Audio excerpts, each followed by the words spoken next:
Je vais vous dire qui est mon adversaire, mon véritable adversaire.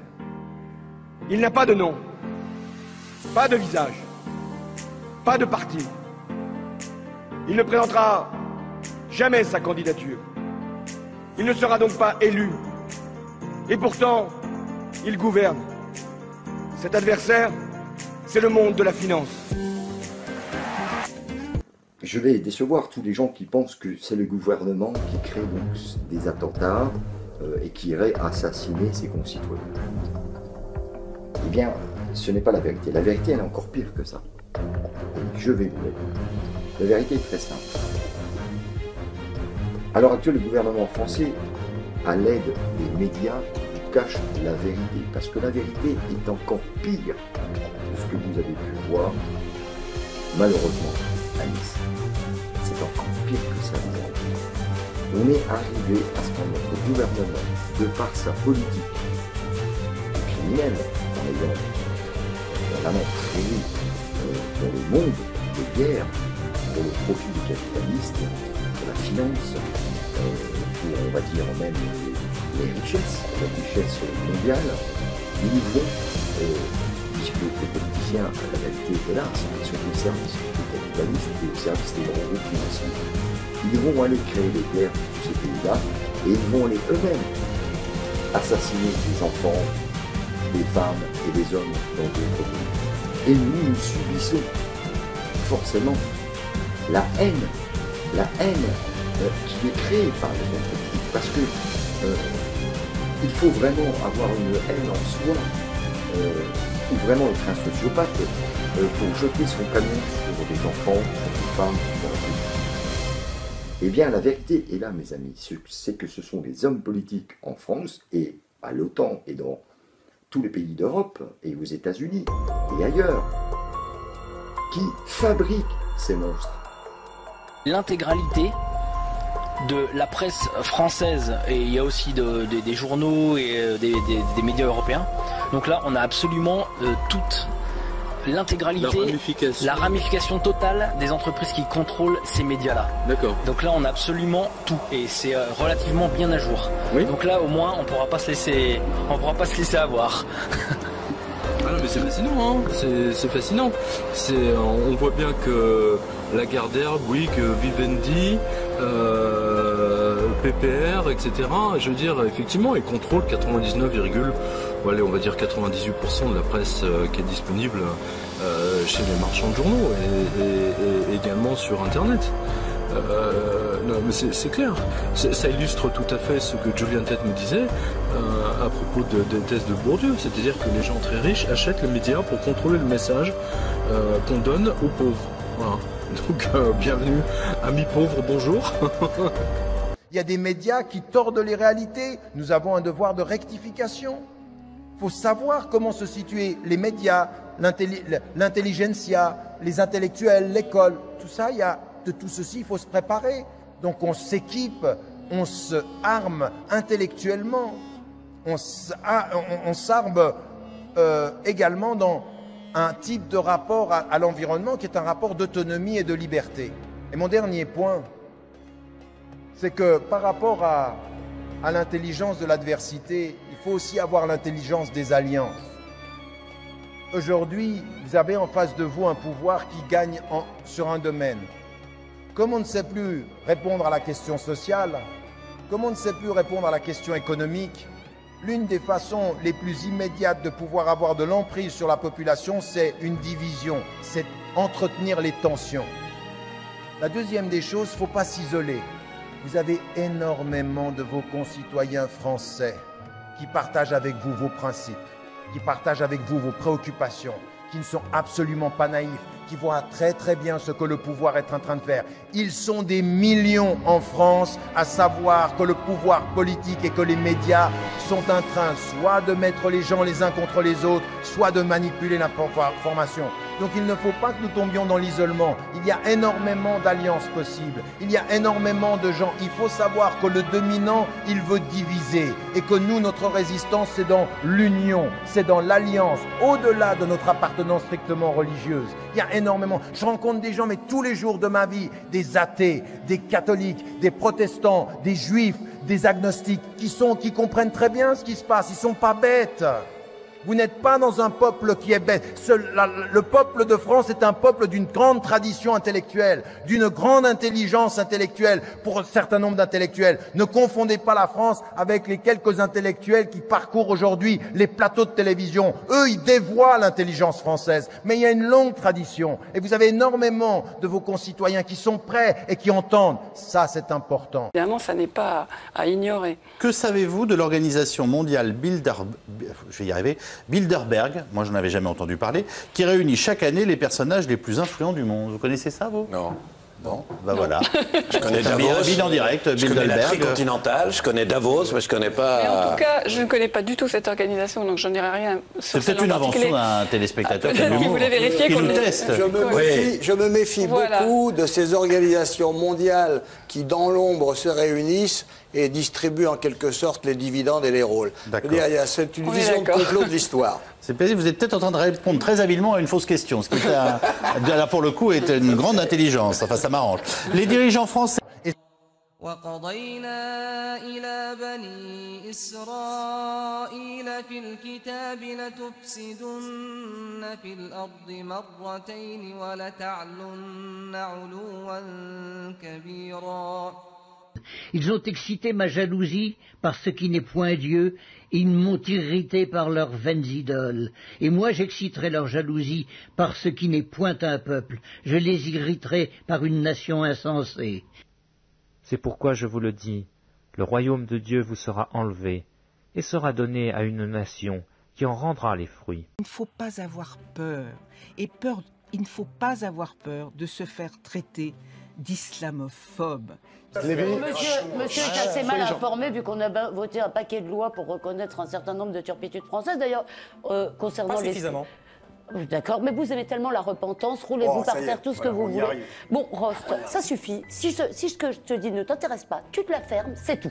Voilà, ça suffit. Non mais c'est la dernière, ça suffit maintenant. Ça c'est du débat. Oui. Parce que ça c'est du débat peut-être. C'est-à-dire, j'ouvre la bouche, tu me dis, tu ricanes, et ça c'est du débat. Tu te fous de ma gueule. Alors. Ton mépris des femmes commence à être pénible. Ah, mon mépris des femmes. Oui. Et ça devient visible. Ça suffit. Votre propos, rapidement, on est au bout. Premièrement, monsieur aime la repentance. Monsieur aime la repentance. Monsieur aime la diversité, sauf pour les idées. Vous aimez la repentance. Vous pensez qu'on va aider. Vous pensez qu'on va aider les jeunes Français de l'immigration à s'intégrer en leur disant on a été des salauds. Chacun son choix. Chacun son choix. Moi, j'aimerais vous poser une question à laquelle vous n'avez toujours pas répondu. Vous avez ricané. N'empêche que quand on dira il n'y a pas assez alors ça, c'est vraiment le niveau baisse. Hein. Non, ça suffit. Je veux dire, depuis tout à l'heure, c'est vraiment insupportable. Bon, alors, je veux dire, avançons. Ça ne vous dérange. Il y a France Télévisions. Il y a quelques semaines. Silencieuse des musulmans. Voilà. Il y a quelques semaines, par exemple, un homme a brandi un fusil à la sortie d'une mosquée à un moment donné où il y avait une fête religieuse. Ça n'a fait s'élever aucune voix. De la même manière, il y a une femme qui portait un niqab. Il y a une femme qui portait un niqab. Il y a un type qui l'a tabassée à coups de bâton parce qu'elle portait un niqab. Ça ne fait s'élever aucune voix. Donc moi, je pense que le président de la République s'honorerait à avoir une parole pour dire quelque chose sur ce sujet-là. Je rejette le terme d'islamophobie parce que je pense qu'il ne... Je crois pas que nous soyons d'accord, mais le terme ne me plaît pas du tout. Et quand je vois ces dernières semaines les unes de l'Express, Le Point, Marianne, Valeurs Actuelles, cet islam sans gêne, la peur de l'islam, les convertis d'Allah, pourquoi l'islam fait peur. On en a une toutes les semaines. Le Parisien qui nous a fait un numéro. C'est totalement amplifié et d'ailleurs je ne sais pas quelle est la réalité. Ce que je sais, c'est qu'il y a des gens comme vous qui amplifient ce problème-là. Tu ne le sais pas parce que tu ne veux pas le savoir. Je ne suis pas d'accord avec l'analyse qui consistera à dire qu'il y a des ennemis de l'intérieur dans notre pays et en Europe et qu'il y aurait une guerre à mener contre la culture musulmane. Moi je suis navrée, je vois que certaines manifestations de l'islam... Et j'aimerais bien pouvoir terminer par ailleurs. Et je pense que le message qui est adressé, on n'est vraiment pas d'accord là-dessus, le message qui est adressé aux musulmans de toutes parts, c'est vous n'êtes pas chez vous. et vous n'êtes pas comme nous. C'est ça qu'on leur dit en permanence. On leur demande de faire des preuves de tout, qu'ils sont capables de nous ressembler et d'être comme nous. Ils ne sont pas d'ailleurs un tout uniforme. Il y a des cultures dans ce monde musulman et ils ont droit au respect et ils ont droit de ne pas être stigmatisés comme des ennemis d'intérieur. Toutes les cultures et toutes les pratiques n'ont pas le droit au respect. Non. Je ne respecte absolument pas les gens qui refusent l'égalité entre les hommes et les femmes. S'il y a des musulmans... Ah bon, dis donc, dans la République française, il y a un paquet de gens que vous devriez ne pas respecter. J'ai parlé de pratiques. Les conseils d'administration des entreprises du CAC 40 dans lesquels il y a 3 nanas qui se battent en gueule, vous pensez quoi de ça? Vous pensez quoi ça? C'est l'égalité, ça? C'est l'égalité, ça, Madame Lévy? C'est marrant, dans les banlieues, ça vous dérange pas l'inégalité entre les hommes et les femmes. On vous a jamais entendu en parler. Alors vous plaisantez, Madame Lévy? Et chez les bourgeois, vous croyez que les viols collectifs, ça n'existe pas? Chez les bourgeois blancs. Mais qui vous allez convaincre comme ça? Écoutez, il y a un problème, je crois qu'il y a un problème avec certaines manifestations de l'islam, que malheureusement, la majorité silencieuse des musulmans, je parlais de cette majorité-là, je veux dire, j'aimerais la dénoncer plus vigoureusement. Or, ils ont peur. Pourquoi ils ont peur? Parce que vous leur faites peur. Ah, c'est moi qui leur fais peur. Vous leur renvoyez une image d'eux-mêmes qui est insupportable. Mais c'est marrant, on dirait que vous n'avez pas la télévision, que vous ne voyez pas ce qui se passe dans le monde. C'est-à-dire, la simple idée qu'on puisse vous dire... la télévision, c'est à ce point-là, le reflet de la réalité du monde. D'accord. Internet. Un petit peu plus subtil que ça. Non mais vous voyez pas ce qui se passe en Tunisie, vous voyez pas ce qui se passe en Égypte, vous voyez pas ce qui se passe en Irak. Il y a un complot, c'est ça que vous dites? Mais oui. J'ai pas dit qu'il y avait un complot, j'ai dit qu'il y a un problème avec certaines manifestations de l'islam. Quand l'islam est majoritaire, excusez-moi, c'est un désastre. Et c'est vrai qu'en France, oulala, on n'est pas loin. Et dans nos banlieues, excusez-moi, c'est un désastre. Oui, je veux dire, je suis navrée de vous le dire. Quand c'est majoritaire, je suis navrée de vous dire que ça ne se passe pas bien. Je ne vois pas pourquoi il faudrait pas le reconnaître, parce que ne pas le reconnaître, c'est refuser de le traiter, et c'est surtout laisser la majorité, effectivement, de nos concitoyens musulmans se faire emmerder parce qu'il y a une minorité ou des expressions, qui sont, à mon avis, contraires à notre culture. Voilà. Je veux dire, dans quel pays... Enfin, j'ai vécu au Canada 6-7 ans. Je sais comment on a traité les étrangers là-bas, comment j'ai été traité. J'étais marocain. Mais enfin, c'est une nation civilisée. La nation française est une nation de brutes, de connards, racistes et xénophobes. Bon, il faut vivre ensemble. Voilà, ces gens-là ne vont pas repartir. Et même non seulement ils ne vont pas repartir, mais les conditions économiques sont telles. On a détruit leur pays, on a détruit la Libye, on a détruit la Syrie, on a détruit l'Irak. Aujourd'hui, on pleure, on fait semblant de pleurer, de verser de larmes de crocodile. On étouffe l'Afrique sous les dettes, en l'exploitant, en lui prenant les matières premières, en les payant pas correctement. Vous savez, dans les années 20 et 30, c'étaient les Juifs qui occupaient cette place de bouc émissaire. Et les 2/3 des écrivains français de l'époque, non seulement Céline, mais les noms me sortent, enfin, Chardonne, enfin bon, ils disaient exactement la même chose sur les Juifs. Ils voyaient ces Juifs arriver d'Europe de l'Est avec... vous savez, il y a eu même la communauté juive bourgeoise, occidentalisée, etc., a créé une ligue antisémite en 1937-38 parce qu'ils ne voulaient pas de ces juifs qui venaient semer la discorde. Ça les dérangeait dans leur entreprise d'assimilation, etc. Et on disait, ces juifs, mais jamais, ils ne s'intégreront. Ils ne deviendront des Français. Pourquoi les musulmans ne feront pas de bons Français? C'est la domination sioniste. Le vrai problème. Parce que tout est lié. La justice fonctionne en leur faveur. La police fonctionne en leur faveur. Les finances fonctionnent en leur faveur. En faveur du lobby juif, etc. Le président de la République et les ministres, etc. Ils vont encore une fois aller s'incliner devant le CRIF au dîner pour recevoir les instructions, etc. Voilà. Mais moi, je m'adresse aux musulmans parce que ce sont eux qui sont les plus opprimés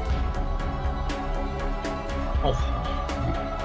Et donc, je leur dis, organisez-vous parce que le CRIF vous mène la guerre. et vous mènera à la guerre, que vous le vouliez ou non. Vous n'aurez le choix qu'entre vous soumettre ou vous démettre. Rappelons aussi que la Cour européenne des droits de l'homme a plusieurs fois épinglé la France concernant la détention provisoire abusive et que c'est un fait parlant.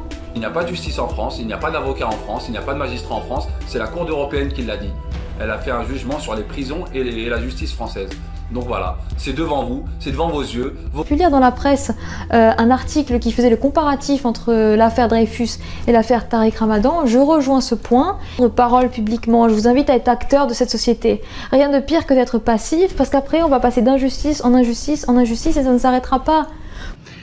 L'actuel Premier ministre israélien Benjamin Netanyahou a admis en se réjouissant que c'est à Israël que profite le crime. Le journal israélien Ma'ariv a rapporté le 17 avril 2008 les propos de Netanyahou qui a déclaré que les attentats du 11 septembre avaient été bénéfiques à Israël. Ce à quoi il a ajouté « Nous profitons d'une chose, ce sont les attentats contre les tours jumelles et le Pentagone et l'attaque américaine contre l'Irak. Ces événements ont fait basculer l'opinion publique américaine en notre faveur. » C'est très important, le basculement de l'opinion publique. On a vu ça en France. Le même Netanyahou, interviewé par une journaliste française d'ITélé le 7 août 2014, annonçait sous forme de menace à peine voilée « Si vous, la France, n'êtes pas solidaire d'Israël, vous serez frappé par le terrorisme. » C'est de la voyance.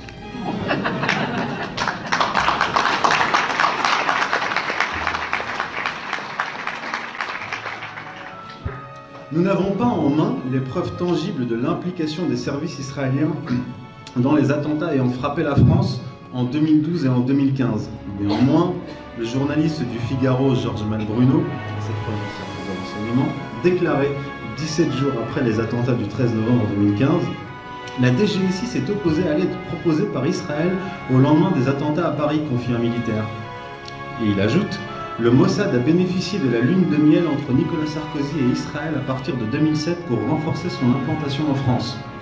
Et il termine en rapportant les dires de la DGSI elle-même, qui semble agacée, qui révèle en ces termes « Le Mossad a déjà une activité importante sur le sol français et il ne faut pas la renforcer. » Ceci confirme le témoignage de l'ancien ministre des Affaires français Roland Dumas, qui écrit en 2011 dans son livre « Coups et blessures », je cite, « Les Israéliens en font à leur guise en France et manipulent les services de renseignement français, la DST, comme bon leur semble, le lobby juif, comme l'appelait Mitterrand, œuvrait ardemment. » Fin de citation. Alerte, censure, dictature. Alors je viens de terminer une petite réunion là, que nous avons eue tout à l'heure avec plusieurs personnes. Il y avait 2 youtubeurs qui ont une chaîne YouTube. Il y avait aussi des responsables d'associations et quelques lanceurs d'alerte que nous avons ici dans notre région. Donc on vient de terminer ça. Alors il y a vraiment un grand danger qui se passe à l'heure actuelle. Alors il faut savoir que beaucoup de vidéos YouTube sont censurées. Il y a des chaînes qui disparaissent, il y a des articles qui disparaissent. Les lanceurs d'alerte sont censurés. En tous les cas, tous les gens de valeur, ceux qui font des investigations, qui enquêtent, soit sur des réseaux pédocriminels, aussi des lanceurs d'alerte comme moi par exemple, et puis d'autres, des gens qui ont un discours de vérité, qui essayent de vous réveiller. Alors il faut savoir qu'ils ont modifié les algorithmes sur Internet, hein, parce que les algorithmes sur Internet, ce sont des mots-clés que la censure utilise. Par exemple, si vous dites, vous me donnez une insulte, vous dites tout simplement révolution, dissidence. Dès que vous prononcez ça, soit dans une vidéo, soit dans un article, eh bien, ces algorithmes vont vous virer de Facebook, par exemple. Donc, il y a aujourd'hui des milliers d'articles qui ont disparu. Il y a des youtubeurs, hein, comme Raptor, qui ont fait des vidéos, on va dire, avec une large audience, qui ont disparu pour l'instant. Donc, il y a cette censure. Alors, voilà, donc censure égale dictature. Ça veut dire que dans notre pays, on empêche les gens de dire la vérité. Il faut le savoir. Des gens sont condamnés, il faut le savoir aussi, à des peines de prison fermes ou avec sursis. Ils sont condamnés à des amendes.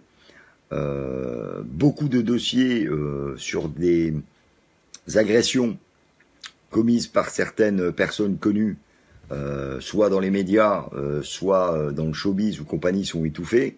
Donc il y a vraiment danger, les amis. Hein, c'est pas une plaisanterie. Donc j'espère que vous allez partager cette vidéo parce que voilà, faut pas croire que tout est fake ou que tout est mensonge.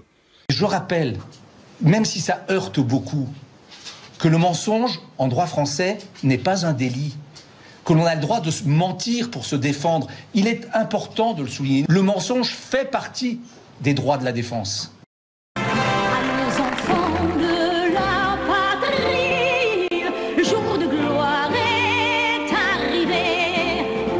Toujours Zbigniew disait dans le même livre, une telle société sera dominée par une élite dont la soif de pouvoir politique reposerait sur un savoir-faire scientifique supérieur.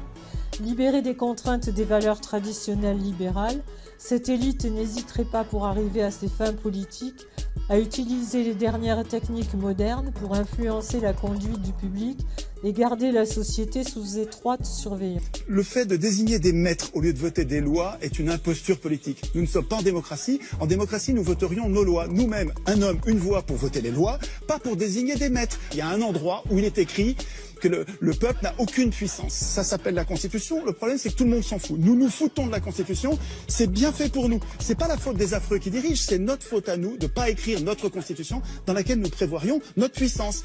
Tant qu'on bavarde sur ce que font les représentants politiques qui sont les représentants des riches, on passe à côté de la cause de nos problèmes. En ressentant la réflexion sur la cause de nos problèmes, on arrive à trouver des solutions. Il ne faut pas confondre, il ne faut pas dire aux gens qu'on est en démocratie, qu'on n'en est pas en démocratie. Tant qu'on élira des maîtres, on ne sera pas en démocratie. Donc effectivement, aujourd'hui, il faut bien comprendre que même si notre régime prône des libertés, ça n'est pas une démocratie. Et Madame a raison, les gens ne se rendent pas compte que quel que soit le président pour lequel on votera aux prochaines élections, on votera pour le même président. On votera pour un président de la Ve République, c'est-à-dire un régime démagogique où les gens qui gouvernent ne gouvernent pas, font du bruit, gesticulent, où les lois ne sont pas appliquées, où finalement c'est toujours l'administration qui régit la France. Aujourd'hui, 60% des jeunes ne vont pas voter. Est-ce pour vous le symbole, le symptôme du rejet de la politique ? Eh bien, je crois que c'est le symbole que vous êtes un peu plus lucide que vos aînés et que vous avez compris effectivement que nous n'étions pas en démocratie. Dans une démocratie, tout le monde est représenté. Dans une démocratie, une voix égale une autre voix. Et on voit bien aujourd'hui que ce n'est pas le cas. Vous avez le Front National qui est extrêmement important en France, qui n'a pratiquement pas de députés. Et puis vous avez par exemple les communistes qui ne sont pas très importants, mais qui ont beaucoup de députés. Voire les écologistes, peu importants, mais beaucoup de députés aussi. Vous dites qu'est-ce qui fait qu'on peut accepter que 25-30% des gens qui se sont exprimés ne sont pas représentés ni à l'Assemblée nationale ni au Sénat? Pourquoi est-ce que des gens qui sont sous-représentés électoralement sont-ils surreprésentés au Congrès, c'est-à-dire à l'Assemblée nationale et au Sénat? Je dis donc qu'il y a un défaut de représentativité, ça paraît évident. On est foutu. Ça me fait rire parce que pendant plus d'un an, la plupart des médias ont glorifié le magnifique Emmanuel Macron, défenseur de la liberté, la démocratie, toutes ces conneries. Et là, le 13 juin 2017, une vingtaine de médias, dont le journal Le Monde, ont fait part de leurs préoccupations. Je cite, parce que le gouvernement envoie des signaux extrêmement préoccupants au regard de l'indépendance des médias. Vous savez quoi? Ça me rappelle un texte que j'ai lu cette année de Hackett et Carroll, où les auteurs soutiennent que les médias sont devenus une menace à la démocratie, alors qu'ils auraient dû en être les gardiens. Bon sang, en France, en 2018, on devrait avoir le droit de dire ce qu'on veut, de réfléchir, de formuler des hypothèses, sans avoir peur que la foudre nous tombe sur la tête. C'est la base de la démocratie. Alors voilà, ce qui se passe avec cette jeune chanteuse est un tournant, car maintenant, on va fouiller dans votre passé, et dès que vous aurez exprimé publiquement une pensée qui ne suit pas le discours officiel, pensée que d'ailleurs bien souvent l'immense majorité des gens partagent, dès que vous aurez réfléchi en dehors du parcours fléché, eh bien on va vous refuser un poste, un boulot, un concours, vous licencier peut-être même, vous tuer socialement. C'est extrêmement grave ce qu'il se passe, et cela nous concerne tous. Derrière la guerre contre les fake news et les soi-disant théories du complot, ce qu'ils font, c'est instaurer le ministère de la vérité du roman de George Orwell. Ils mènent une véritable guerre contre la pensée critique, par le terrorisme intellectuel et le chantage à la déchéance sociale. L'affaire Ibtissem en est la preuve. Ils ont rétabli le délit d'opinion et même le crime d'arrière-pensée. La dictature n'est pas en marche, nous y sommes.